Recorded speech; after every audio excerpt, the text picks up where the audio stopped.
നമ്മൾ ഒരിക്കലും എടുക്കാൻ പാടില്ലാത്തൊരു വിഷയമാണ് വഞ്ചന. ഇതൊരു ദുരാത്മാവിന്റെ പ്രവർത്തനം കൂടിയാണ് വഞ്ചിക്കുക എന്നുള്ളത്. അത് നോക്കിയോ, കൂടപ്പുറപ്പിനെ വഞ്ചിച്ചവനാണ് യാക്കോബ്. പിന്നെ ദൈവത്തിന്റെ കരുണ കൊണ്ട് അവൻ രക്ഷിക്കപ്പെട്ടതേ ഉള്ളൂ.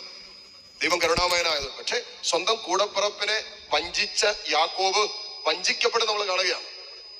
ഒരു കുടുംബ ബന്ധത്തിലൊക്കെ നമ്മൾ എപ്പോഴും ശ്രദ്ധിക്കേണ്ട, സ്വന്തം കൂടപ്പുറപ്പിനെ, സഹോദരങ്ങളൊന്നും ഒരു വിഷയത്തിന്റെ മേലും നമ്മൾ വഞ്ചിക്കാൻ പോകരുത്. പിൽക്കാലത്ത് നമ്മൾ വഞ്ചിതരാകുന്ന അനുഭവം ഉണ്ടാകും.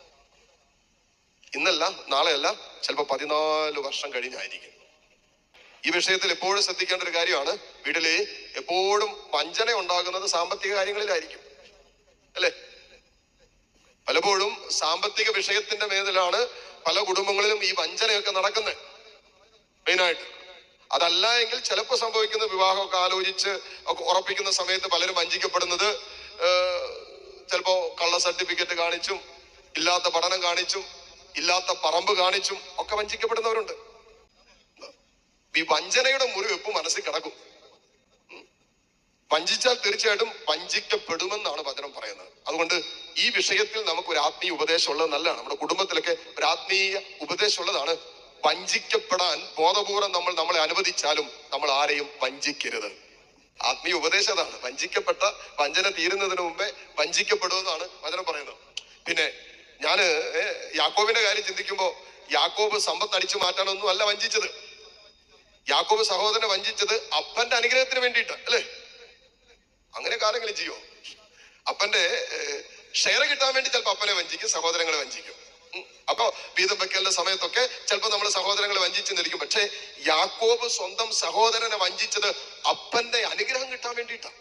അതുകൊണ്ടായിരിക്കും കർത്താവ് കരുണ കാണിച്ചത്. കാരണം ഒരു ആത്മീയ കാര്യത്തിന് വേണ്ടിയിട്ടാണല്ലോ യാക്കോബ് അങ്ങനെ ചെയ്തത്. അപ്പന്റെ അനുഗ്രഹം കിട്ടാൻ വേണ്ടിയിട്ട് സഹോദരനെ വഞ്ചിച്ചത്. നമ്മളൊക്കെ വഞ്ചിക്കുന്നതാണ് ഞാൻ പറഞ്ഞത്. നമ്മളൊക്കെ പലപ്പോഴും വഞ്ചനാത്മകമായ തീരുമാനങ്ങളൊക്കെ ഒരു പരിധിവരെ ഭൗതികമായ നേട്ടത്തിന്റെ പേരിലാണ്, ഭൗതികമായ വിഷയവുമായി ബന്ധപ്പെട്ടാണ്.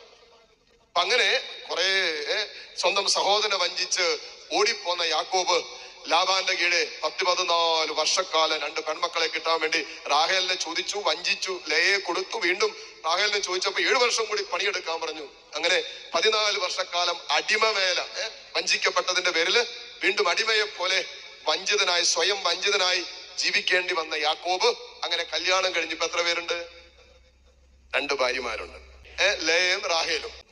യാക്കോബിന് മക്കളെ നൽകാൻ തനിക്ക് സാധിക്കുന്നില്ലെന്ന് കണ്ടപ്പോൾ റാഹേലിന് തന്റെ സഹോദരിയോട് അസൂയ തോന്നി. ലേയോട് അസൂയ തോന്നി. കാരണം ലേക്ക് മക്കള് ഒന്ന് കഴിയുമ്പോൾ അടുത്തത്, അടുത്ത് കഴിയുമ്പോൾ അടുത്തത്, അങ്ങനെ 5-6 പിള്ളേര് ലേക്കുണ്ടായി. റാഹേലിന് ഒരു കുഞ്ഞുണ്ടായില്ല. അപ്പൊ തീർച്ചയായിട്ടും ഉള്ളിന്റെ ഉള്ളിൽ ഒരു അസൂയൊക്കെ തോന്നി. സ്വാഭാവികമായിട്ടും ഉള്ളതാണ്, നമുക്കും തോന്നാൻ സാധ്യത ഉള്ളതാണ് എന്ന് കരുതി അങ്ങനെ അസൂയപ്പെടണമെന്നല്ല ദൈവം ആഗ്രഹിക്കുന്നത്. കൂടെ വസിക്കുന്നവരുടെ, കൂടപ്പിറപ്പുകളുടെ, സ്വന്തക്കാരുടെ പോലും വളർച്ചയിൽ അസൂയപ്പെടുന്നവരെ ഞാൻ കണ്ടിട്ടുണ്ട്. സ്വന്തം ഒരു വീടും കാറൊക്കെ മേടിച്ചിട്ട് ഇങ്ങനെ സംസാരിക്കുന്നിടയ്ക്ക് പറഞ്ഞ, എന്റെ അച്ഛ അവന് ദുബായിലെ പണി, എന്തോ കള്ളക്കടത്തോ ബിസിനസ് എന്താണെന്ന് തോന്നുന്നു. അല്ലെങ്കിൽ പിന്നെ ഇത്രയും സ്വന്തം കൂടപ്പിറപ്പിനെ കുറിച്ച് ഒരുത്തം പറഞ്ഞ, അവൻ അവിടെ എന്നാ പണിയെന്നൊന്നും എനിക്കറിയത്തില്ല, എന്തായാലും എന്തോ ഉടായിപ്പാണ്, എന്തോ ഉടായിപ്പാണ്. ഉള്ളിൽ അസൂയുള്ളതാണേ, അസൂയ കിടക്കണമെന്ന് പറയുന്നതാണ്. സ്വന്തം സഹോദരൻ അത്യാവശ്യം നല്ല വീടൊക്കെ വെച്ച് കുറെ വർഷങ്ങൾ വിദേശത്ത് ദുബായി കിടന്ന് പണിയെടുത്ത് കിട്ടിയത്, നല്ല ജോലി കിട്ടിയത് കൊണ്ടായിരിക്കാം, കുടുംബം മുഴുവൻ അവിടെ കിടന്ന് പണിയെടുത്ത് ചിലപ്പോൾ ലോൺ എടുത്തായിരിക്കും വീട് വെച്ച്.